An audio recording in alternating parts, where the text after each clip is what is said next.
السلام عليك يا أبا عبد الله وعلى الأرواح التي حلت بفنائك. عليكم مني جميعا سلام الله أبدا ما بقيت وبقي الليل والنهار، ولا جعله الله آخر العهد مني لزيارتكم. السلام على الحسين وعلى علي بن الحسين وعلى أولاد الحسين وعلى أصحاب الحسين الذين بذلوا مهجهم دون الحسين عليه السلام. Assalamu alaikum, dear brothers and sisters, wa rahmatullahi wa barakatuh, and welcome to our first episode of Verses of Love.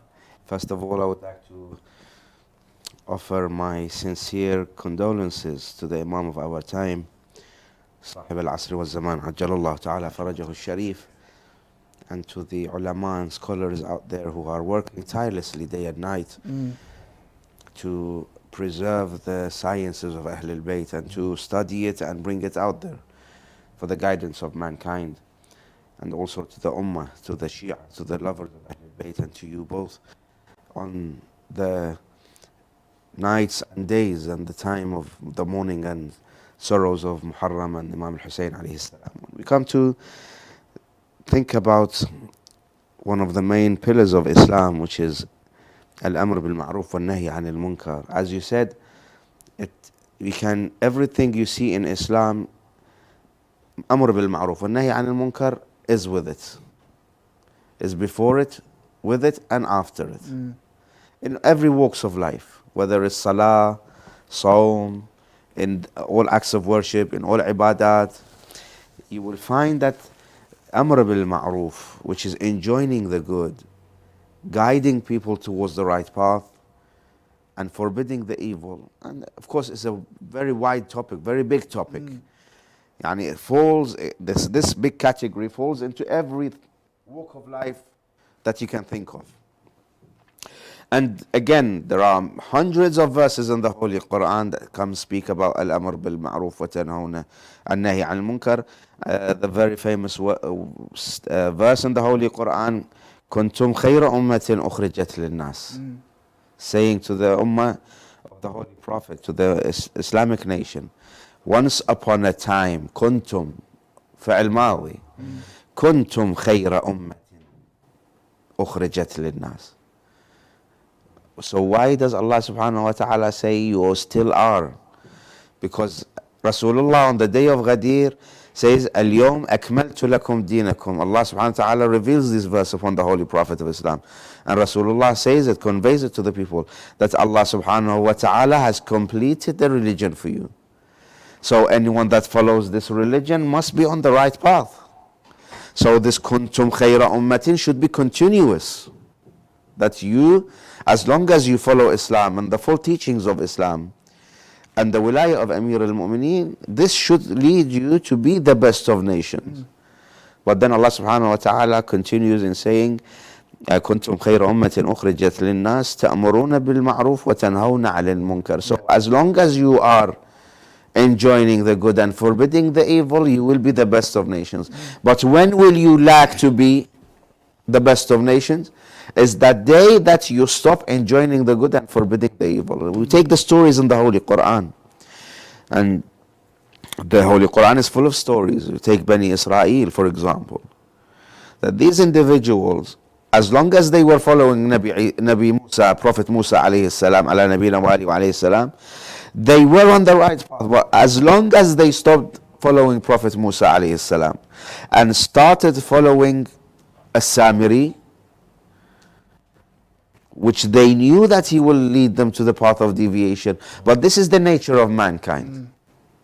He quickly forgets what enjoining the good is, and according to his own interests, according to his own needs and requirements. So again, these verses in the Holy Quran and the traditions and the narrations of Ahlul Bayt, Rasulullah from the beginning of his tabligh, Islam relies heavily on Amr bil-Ma'ruf and Nahy anil Munkar, and then it continues in the life of Rasulullah in Mecca. Because the whole tabligh, the whole message is relying on Amr bil-Ma'ruf and Nahy anil Munkar. Because what is Amr bil-Ma'ruf? If we can define this for the brothers and sisters and for those who are following us and these nice which are all allocated to Imam Hussein alayhi salam. And we'll come to discuss what Imam Hussein alayhi salam said before he made his way towards Iraq. But Rasulullah in Mecca, he used to say to the mushrikeen, أيها الناس, O people, قولوا لا إله إلا الله تفلحوا. And what does لا إله إلا الله mean? It means that you come and follow one Lord, one Allah, one Creator, and you bear witness that there is no other Creator alongside Allah subhanahu wa ta'ala, which is what the mushrikeen and the kuffar were doing. They were coming to the holy Kaaba, the holy house of Allah subhanahu wa ta'ala, but alongside the holy Kaaba or inside the holy Kaaba there were statues and idols. Yeah. So Rasulullah sallallahu alayhi wa alihi in Mecca, in Medina, always reminding the Muslims, if you want to be successful in your life, you should always have this slogan and this message before your eyes.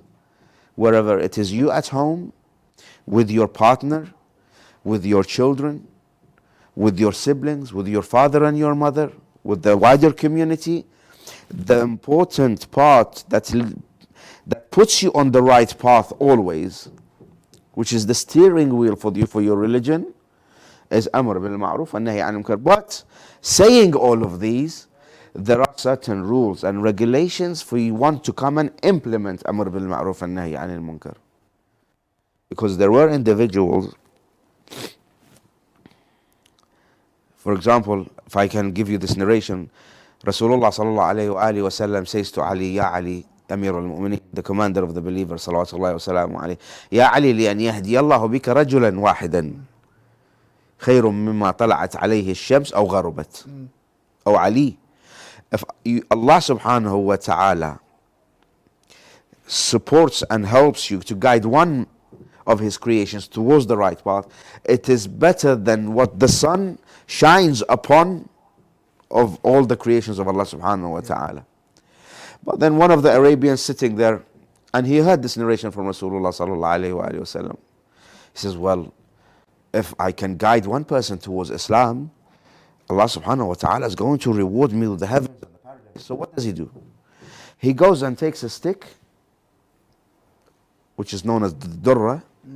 He goes and stands on the main road. He was standing there and he saw a Jewish man come past. Yeah. He said to the Jewish man, become Muslim. The Jewish man told him, what is Islam? Oh, the man carrying the stick told him, you don't know what Islam is? And he started beating him. The Jewish man told him, okay, tell me, explain to me, what do you want? What is Islam? He said, the fact that you don't know what Islam is and you haven't heard of the Holy Prophet of Islam and what he is preaching for, you need to be beaten up. The Rasulullah sallallahu alaihi wasallam came out and said, no, you don't do things like this. You want to guide people towards Islam, or you want to enjoin good and forbid evil, there are ways to do it. Allah subhanahu wa ta'ala reminds the Holy Prophet of Islam, إِنَّكَ لَعَلَى خُلُقٍ عَظِيمٍ. First of all, you would have to have good akhlaq. And again, we can't sit here for many days and nights and speak about Amr bil Ma'ruf and Nahi an Munkar. We are in the nights and days of Abi Abdullah al-Hussein salawatullahi wa salamu alayhi. And every member of the Prophet's family, they all played their role in enjoining good and forbidding evil and educating the ummah, the Muslim ummah, on ways to enjoin good and forbid evil. Yeah. And the master of these nights, the master of martyrs, Abi Abdullah al-Hussein salawatullahi wa salamu alayhi, where in a night like tonight, the second night of Muharram, generally reciters and lecturers, they speak about Abi Abdullah al-Hussein salamullahi alayhi leaving the holy city of Medina, bidding farewell to the grave of his grandfather Rasulullah, to his hometown, to where he was born, to the grave of his beloved mother Fatima al-Zahra salamullahi alayha.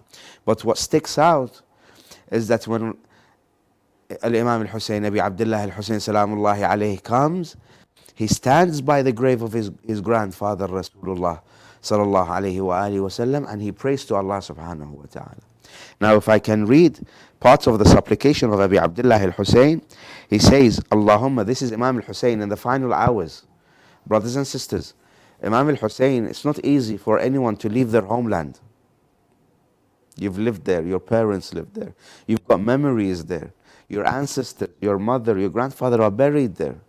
Why would you be forced? Then it's very difficult for Imam Hussein to leave his family, to leave his companions, his friends, and some family members he left in Medina. So Imam Hussein alayhi salam comes and stands on the grave of Rasulullah sallallahu alayhi wa alihi wasallam and says, Allahumma inna hadha qabru nabiyyika Muhammad sallallahu alayhi wa alihi wasallam. In the darkness of the night, all alone, Imam Hussein wants to spend the final hours with his grandfather Rasulullah. Wa ana ibn binti Muhammad. Now, doesn't Allah subhanahu wa ta'ala know that he is the grandson of Rasulullah? But Imam al-Hussein alayhi salam wants to remind the ummah then and remind the ummah now. Because there will be individuals, as they were on the day of Ashura, they neglected to know Abi Abdullah al-Hussein. You might ask me that they knew who they were fighting because they told him, نقاتلك بغضا منا لأبيك. We know you are the son of Ali, you are the son of Fatima. Fatima is the daughter of the Holy Prophet of Islam.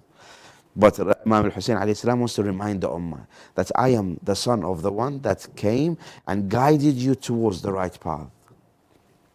وأنا ابن بنت محمد وقد حضرني من الأمر ما قد علمت. Oh Allah, you know this amr that has come upon me, this imtihan that I am in. And then the next statement is very important. Imam al-Hussein, in the darkness of the night, standing on the grave of Rasulullah sallallahu alayhi wa alihi wa sallam, says, Allahumma inni uhibbul ma'roof. He renews his allegiance towards Allah subhanahu wa ta'ala by saying, oh Allah, you know that I love enjoying the good. Yeah. وَأَنْكَرُ الْمُنْكَرُ. Wherever I see munkar, I will do inkar to it. I will forbid it. Yeah. Now, we will come to discuss what are the different levels, how Amr bil Ma'ruf and Nahi an Munkar starts. Yeah. وأنا أسألك يا ذا الجلال والإكرام بحق هذا القبر. And I ask you, I beseech you, O Allah, with your mightiness, with the lofty position that you have, ومن فيه, and with the person buried in this graveyard, إلا ما اخترت لي ما هو لك رضا ولرسولك رضا. Oh Allah, you know I love enjoying the good and forbidding the evil. But at the end of the day, I want you to choose the right path for me and what you and your Prophet see best for me. Imam Hussein alayhi salam, there and then, when he is moving out of his hometown, he's been forced to migrate, to go as a refugee. In the most difficult of times, he does not neglect his rights and his responsibilities towards doing tabligh upon himself and his family members and the wider community. Yeah. So, what are the rules and regulations of doing Amr bil Ma'ruf and Nahi anil Munkar? First of all, when you come to read the riwayat and the narrations of Ahlul Bayt alayhim salam, you would come and find that Ahlul Bayt define enjoining the good and forbidding the evil is that you first of all enjoin it in your heart. That you understand it. To understand it. When you see something good, you in your existence say, I like this thing. I love this thing. I will propagate this thing. Yeah. We will give examples. For example, you see someone sitting on the side of the road, wanting someone to come and help them. This is the basic example that our teachers, when we were young at school, they would give us this example. It says the akhlaq and the moral is that you go and hold the hand of this person who is needy, who is elderly, who needs help. You go and give them a hand, and for example, you get them to cross the road safely from one point to another. When you see someone doing that, you say this is enjoining the good. Yeah. Helping a member of the community. Then, when you again see something which is munkar in the community, you see something that again goes against Islam, goes against the teachings of the Quran, goes against the teachings of Ahlul Bayt alayhim salam, goes against your own mind. the own mentality, your own principles. You say that, okay, this is something wrong. I will not like to be seen in that position. Yeah. For example, sitting in a gathering and there is a group of people talking badly against someone else. Yes. Ghiba. Ghiba, backbiting. Or doing namima, wal-'iyadhu billah. Carrying one information to another, and you know that this person doesn't like to be talked negatively.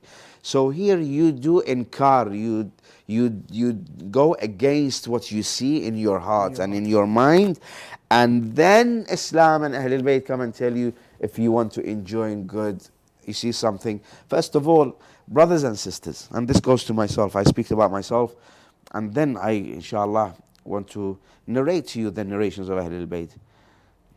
We need to start with ourselves. We are not infallible individuals. There were only 14 infallible individuals. And we are in the presence at the time of the Imam of our time, Sahib al-Asr wa Zaman, Ajalullah Ta'ala Farajahu Sharif, and anyone other than, lower than Imam al-Mahdi salawatullahi wa salamu alayhi, can make mistakes. Anyone. So here we need to start with ourselves. Look at yourself, stand in front of the mirror every day. And at night, before you go to bed, do muhasabah. You want to enjoy the good, you want to do amr bil ma'ruf and nahi anil munkar, start with yourself. Charity starts at home, right? So you start with yourself. Once you have perfected yourself in every single way, then you will be able to go out there and start preaching people. Yeah. But don't preach people about something and you yourself can't uphold that. Rasulullah teaches us that. One day, the very famous story that the mother came, brought her child, dragged him. They sat in front of Rasulullah. Rasulullah was sitting amongst his companions. There was a plate of dates in front of Rasulullah sallallahu alaihi wasallam. The Holy Prophet was eating dates. This mother came to the Holy Prophet and said, Ya Rasulullah, I need your help. Rasulullah faced her and said, what do you need? Tell me. This mother says, Ya Rasulullah, this son of mine, he eats dates, but he eats too much. He likes dates, but he overdoes it. He takes too much. He eats too much dates. Yeah.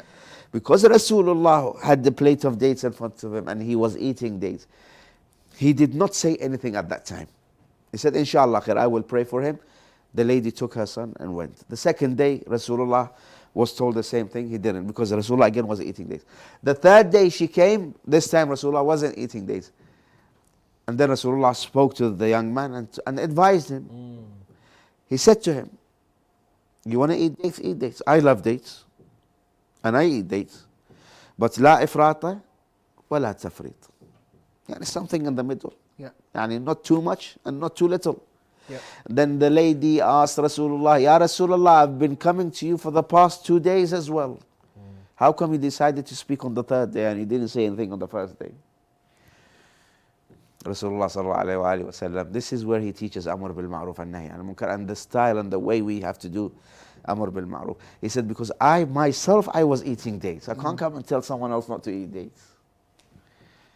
When you yourself have something good, okay, go and encourage others to do that good thing. Reciting of the Holy Quran, attending the majalis of Abi Abdullah al-Hussein, standing and lamenting Sayyid al-Shuhada, wearing black in the matam of Abi Abdullah al-Hussein salamullahi alayhi, giving sadaqah, helping the poor people, going and visiting people in the hospitals, in the name of Ahlul Bayt, in the name of Islam. But again, when you yourself have a weak point in you and you see that same problem in someone else, go and fix yourself, repair yourself, find a remedy for your problem, and then don't be tabibun yudawi nas wa huwa alilu. Yani don't become like that doctor that he suffers from an illness and he neglects that illness that he's suffering and he wants to go and cure other people and other people's illnesses. So here What do we learn from the majalis of Abi Abdullah al-Hussein salawatullahi wa salamu alayhi?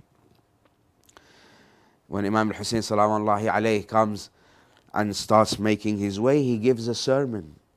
And in that sermon says, إني لم أخرج أشرا ولا بطرا ولا مفسدا ولا ظالما وإنما خرجت لطلب الإصلاح في أمة جدي لآمر بالمعروف وأنهى عن المنكر. Imam al-Hussein defines his path and the whole movement and what he wants to do in that sentence. أحسنتم. لآمر بالمعروف وأنهى عن المنكر, and I want to seek reform. Yeah. Al-Islah. And this should be the aim and objective of every single free thinker, not only Muslim. Yeah. Every single free thinker should be planning to reform himself and then reform those around him. Ahsantum. And it's quite interesting that Jazakumullah khair jazak for that beautiful explanation. I must say that first. However, it's quite interesting how we see that Imam Hussein alayhi salatu wasalam would say that on his way in his last will to his brother Muhammad ibn Hanafiya. He also informs him that. And then when you find, because you recite a lot of ziyarat, Mulla Ali, especially when you go to the holy lands of Karbala, and you'll find that one of the main parts of ziyarat is ashhadu annaka amarta bil ma'ruf wa nahayta 'anil munkar. So it's one of those things that are very important to do. But it's a community thing, isn't it? Yeah. What would you advise, for example, the youngers who are still trying to, for example, because we see a lot of young individuals who are, let's say, at the age of school, have to decide now between either going online and playing with their friends or attending a majlis, for example. How does this advice occur? Yeah, from a perspective of nahi an munkar and okay, cool. Yeah, I mean, it's difficult because with children, especially in this day and age, and the contemporary way of trying to get children into the mosques or trying to introduce religion to children, it's not like the traditional and the cultural way. The cultural way is the community that we grew up in, for example, my fathers and our fathers, the environment that they grew up in, there was no other choice but to go to the majalis, but to go to the mosque, but to visit friends, but to carry on that culture because everyone there did it. Yeah. Here, in living in the West, not everyone takes part in that culture, and so therefore, the kids are, especially the children, they are torn between the culture where they like, and that's where their desires are heading them towards, especially when it comes to online and friends and chit chat. And then there's the other path, which is what their parents are telling them to do. Maybe it's a lack of understanding, and the kid, for example, doesn't have a full awareness of the benefits of this site, the religious site, and the peer pressure is guiding them towards the kind of the online world. And so therefore it's a responsibility on us as parents and as the next generation to tell them, look, this world exists. We're not telling you to be removed from this world. I want to interrupt you. What if the parents, they themselves, they lack to have the skills and the expertise on how to address these kind of issues with the children? So then that goes back to the mosque. And the mosque has to be the center of education. The mosque has to be, inshallah. You know, one of the problems that I also find is what we will say عدم التفقه بالدين, like the jurisprudential aspect, which goes to all the ages, of course, because every risala amaliya, which is the most simple book that you'd find for any marja, when they become marja, they'll obviously produce that book. You'll find Islamic a chapter book, on Amr bil Ma'ruf and Nahy an Munkar. And where they will tell you, for example, the shara'at, the prerequisites of Al-Amr bil Ma'ruf and Nahy an Munkar. The first of which is that which Sayyid mentioned beautifully, which is that you must recognize and know what the Amr bil Ma'ruf and Nahy an Munkar is. Secondly, the person, honestly, Islam is beautiful in the way that it teaches to build that society. The person that does it, it's not like you saw them do it once and then straight away, so what are you doing? because Islam doesn't teach us to do. And you mentioned like إنك لعلى خلق عظيم. Yeah, I mean, again, I don't want to interrupt you, but coming to Imam al-Hassan and Imam al-Hussein in the early years in their life, and the way they were brought up in that environment of Amr bil Ma'ruf and Nahy Munkar, and the beautiful way, the beautiful style that they came and done Amr bil Ma'ruf and Nahy and Munkar with that old man who was doing, you know, wudu, but in a different way, in an incorrect manner. Yeah. How did they come and explain? This is very beautiful. They came and told him, oh man, we are going to do wudu, and you observe us, which one of us is doing wudu correctly. They didn't come and tell him, listen, you're doing wudu incorrectly. And this is what usually happens, unfortunately, in our communities and societies. The first thing you will see is the elder generation or the elder members of the community, once they see a young man or a youngster doing something wrong, oh, this is wrong, this is, you know. Baba, come on. Our role models are Imam al-Hassan and Imam al-Hussein alayhim as-salam. It causes the other individual to go to defensive mode straight away. You don't want to cause more problems than what we see in our communities and societies. Ahsantum. Because sometimes if you don't know how to rectify an issue or how to approach an illness with a remedy, you don't have the skills, you don't have the expertise, you might be doing more damage than actually solving an issue. Ahsantum. So here we always need individuals to come and give training. Yeah. Because the parents, as Mulla Ali kindly said, that the parents, we are parents. You have children, I have children. You yourself, we have the younger generation is having children, and they go to schools and they have friends, and they on a daily basis they're getting into difficulties in life, but they lack to understand that what they're doing, or who they are walking with, or who they are going to for example, to the match, to see the match, or to play football with, or to go to the cinema. They are not the most suitable individual. How do you come and explain it to him? How do you come and tell him, my son, my daughter, because he thinks, oh, this is my friend, he's not doing anything wrong. Why is my father coming, or why is my mother not allowing me to go out and play with them and enjoy myself? So there must be the style that the parents need to receive continuous training from the local centers, from the local experts in the community, to have classes to how to deal with your children at home and when they come back from dealing with people outside the house. Ahsantum Sayyidina. And you know, inshallah we'll have an opportunity to carry on this discussion just a bit. However, I would like to welcome one of the servants of Abu Abdullah al-Hussein, Mulla Rashid Haidar. How are you doing, Habibi? Alhamdulillah.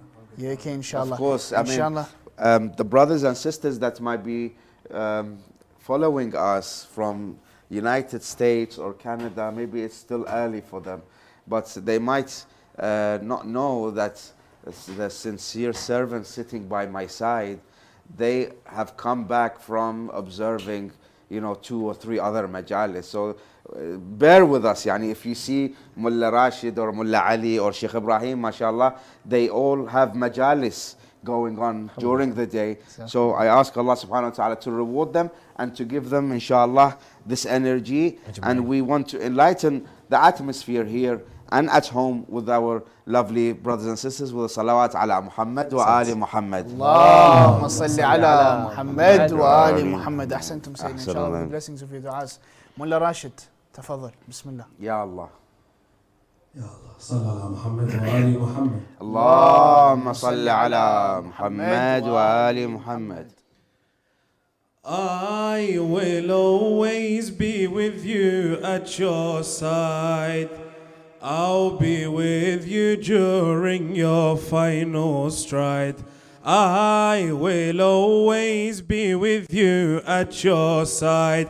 I'll be with you during your final stride. Farewell, my son. Goodbye, my son. Farewell, my son. Goodbye, my I will always be with you at your side. I'll be with you during your final stride. I will always be with you at your side. I'll be with you during your final stride. Farewell, my son. Goodbye, my son. Farewell, my son. Goodbye, my son. One day you will leave your homeland and be killed in foreign land. One day you will lose those you love, watch them die in foreign sand. One day you will carry your sons and your brothers' dead bodies. One day you will cry out for help and be left with nobody. I will be waiting for you in heaven.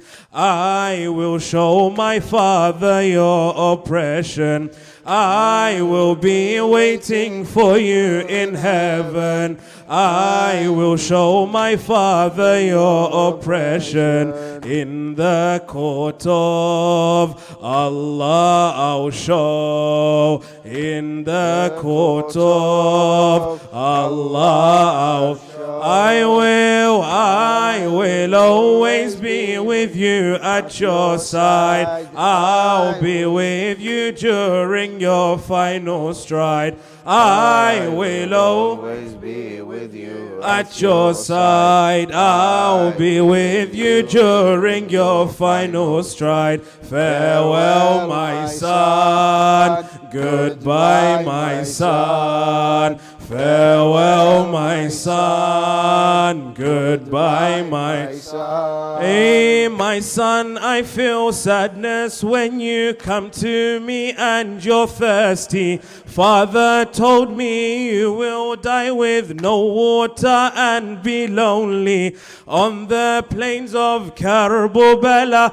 you'll be met with no mercy. The enemy will kill you and not care who's your family. My father will toss and turn in his grave as he watches his ummah kill in vain.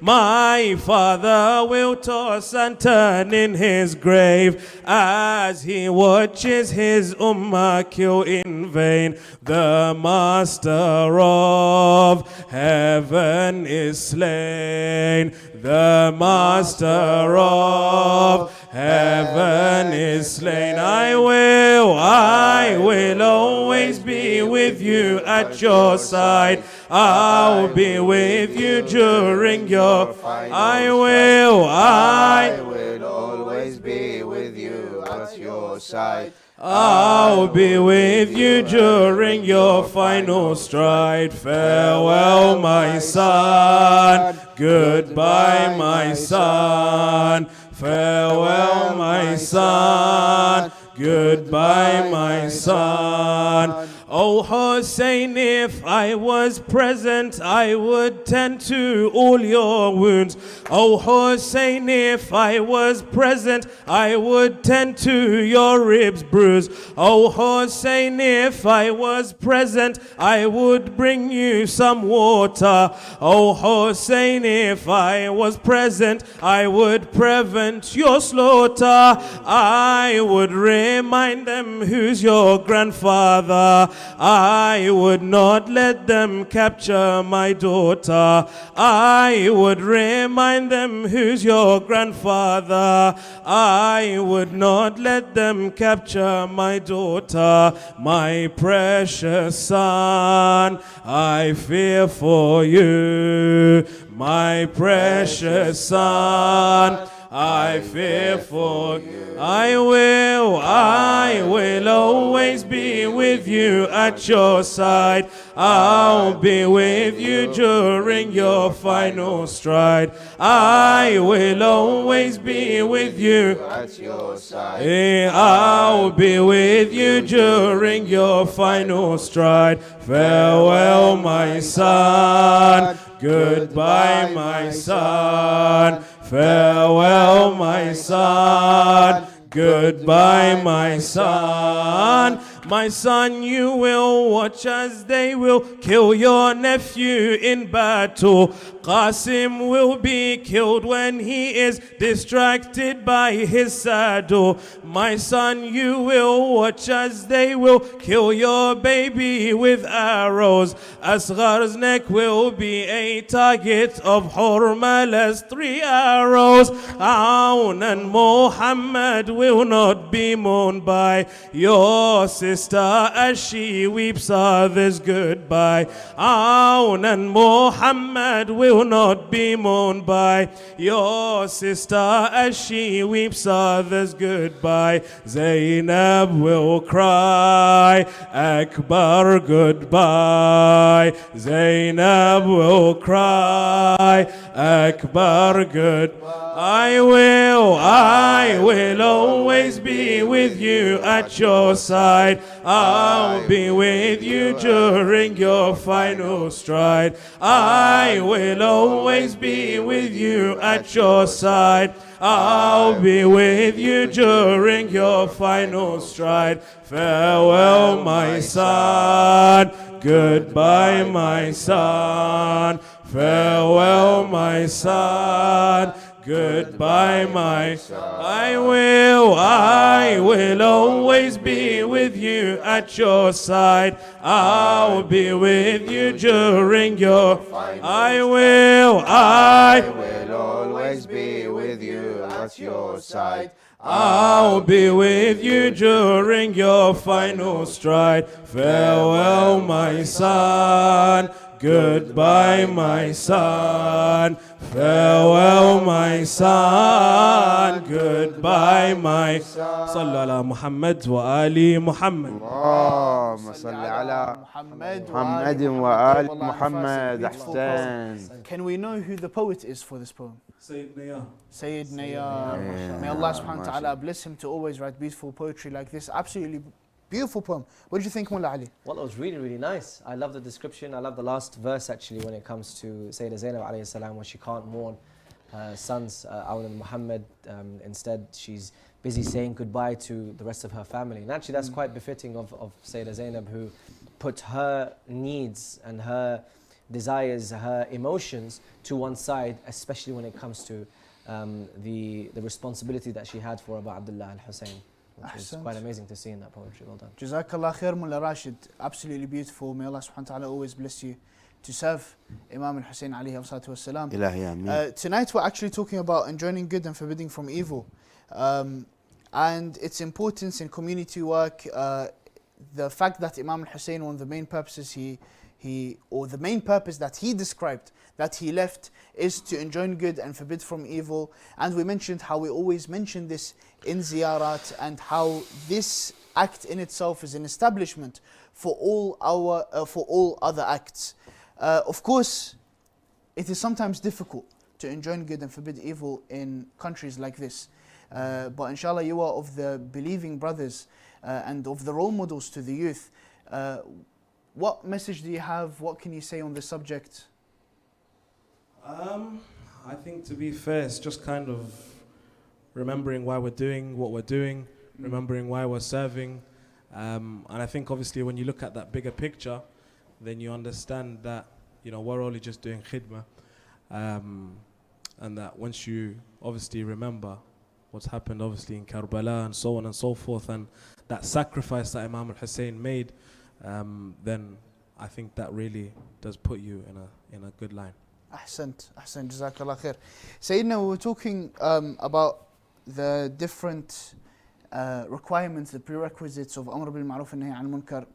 We covered 2 of them. Another one is that you must know that the person who you are going to do Amr bil Ma'ruf to or Nahy al Munkar will actually listen. Yeah. And that's a very important aspect of it. That you're not going to speak to a person who's already made their mind up, they're not going to do anything about it, but rather there's a chance that they will be guided with the words that you're about to. How important is that? Yeah, I mean, that's very important for you to assess the situation when you see something which is not right. In any walks of life, you need to have the skills or the ability to assess the situation and then move according to the conclusion that you arrive at. For example, when you see a young man walking along a path that you know eventually he's going to go astray, you will need to find out, why is he going and doing what he is doing? Maybe he's got issues at home. Maybe there is something wrong in his life that he finds comfort in going and doing what he's doing, to move away, to leave, to run away from his other problems. And we see this amongst some of the youth in our communities and societies, that he seeks refuge to things that are forbidden as a result of issues that he may be going through, either at school, at work, peer pressure, friends, not being accepted by the community, not having friends, or having the wrong friends. All of these issues, one needs to be able to assess and to make the right decisions. If I see a young man, have I established a relationship with that young man?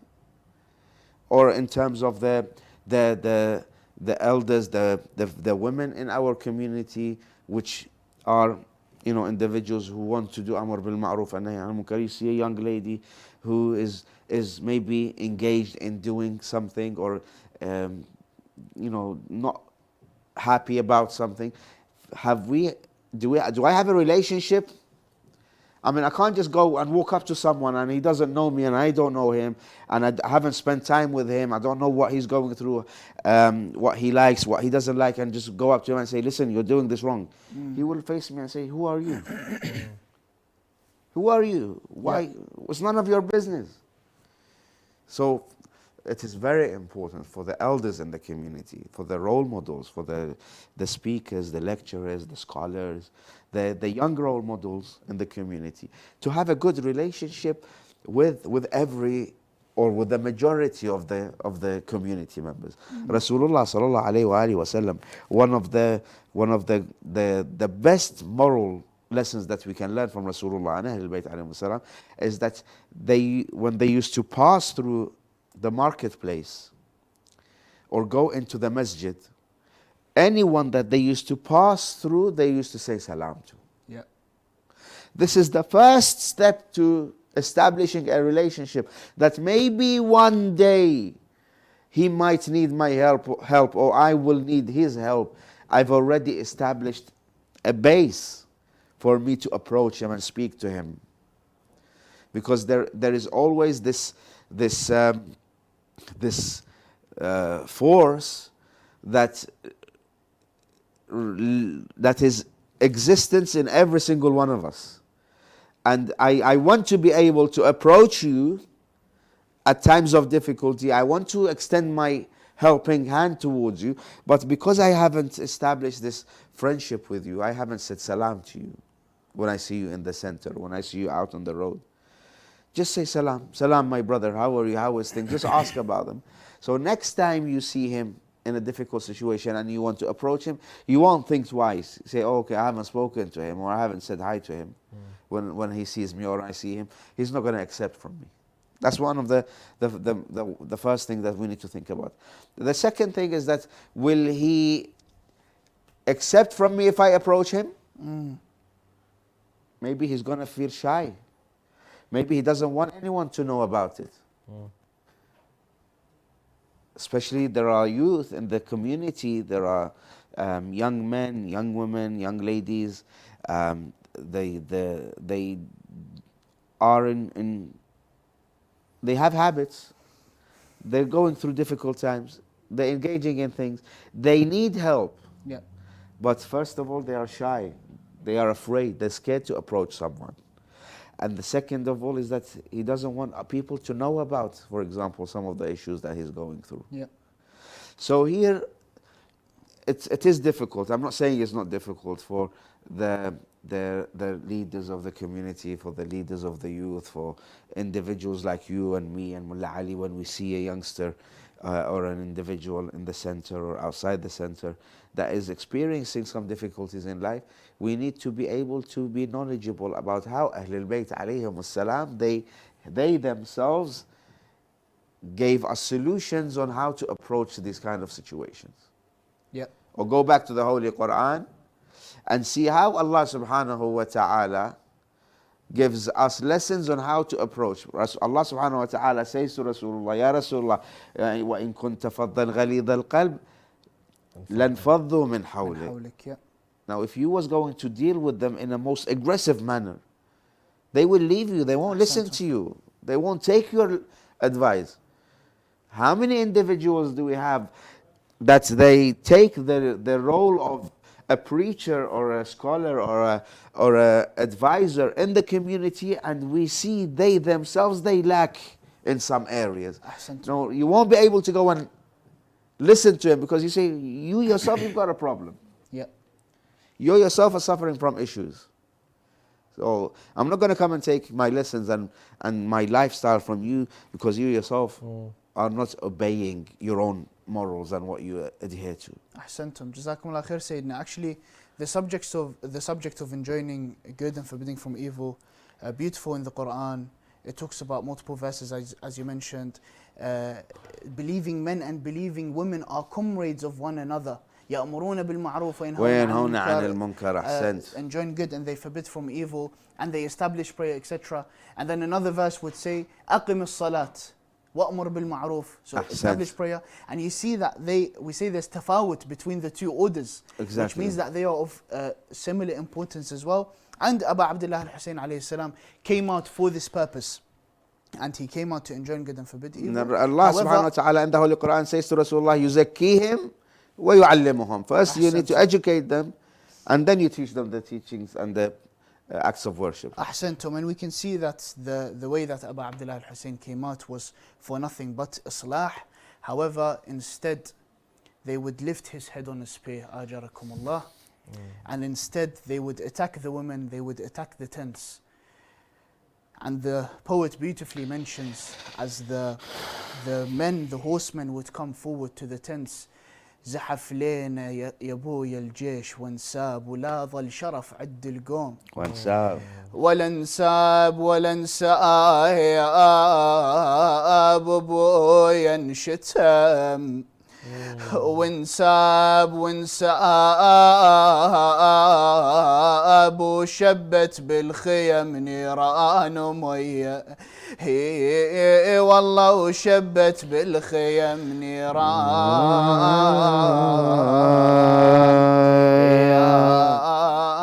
مية والله فرن خوات حسين من خيمة لعد خيمة كل خيمة تشب بنار ردا ضربا الهيمة والسجاد سحبوه ودمع على الوجه نسال والله من شبة النيران فرت كل العيال بس العقل تحيرت والدمع همال نادى عدوها شحيرك يا ربات الادلال نادته مثل المطار يهمل مدمع العين. Ajarakumullah, inshallah, as always, we will finish with lamentation with Mulla Ali Fadhil, inshallah. Jazakumullah khair. If you don't mind, Shaykhna, I'm going to stay here, and so we're together, inshallah, with the Jazakumullah khair. And we say, in the tears that we cried, and this is more of a call for revolution, inshallah, in ourselves. As well as the Ummah. In the tears that we've cried, Hussein had never died. An immortal revolution about Abdullah al-Hussein. It says, in the tears that we cried, Hussein had never died. in the tears that we've cried. Hussein had never died, an immortal revolution. Aba Abdullah Hussein, Aba Abdullah Hussein, in the tears that we've cried.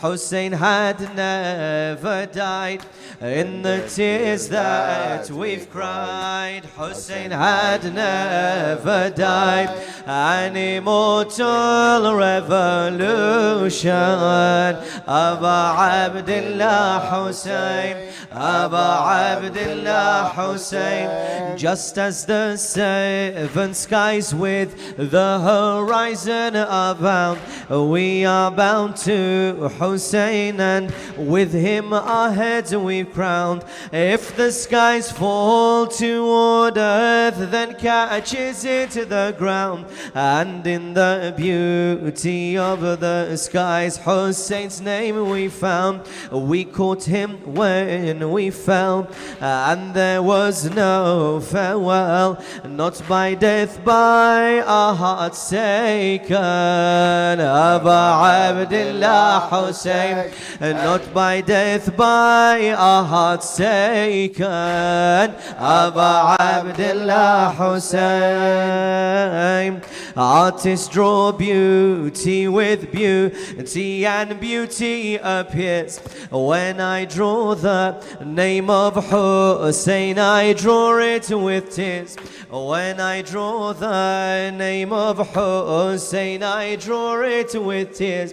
And yet this beauty can create the greatest of fears. When a tyrant upon the legend of Hussein peers, when a tyrant upon the legend of Hussein peers, in his calamity Hussein blossomed beauty.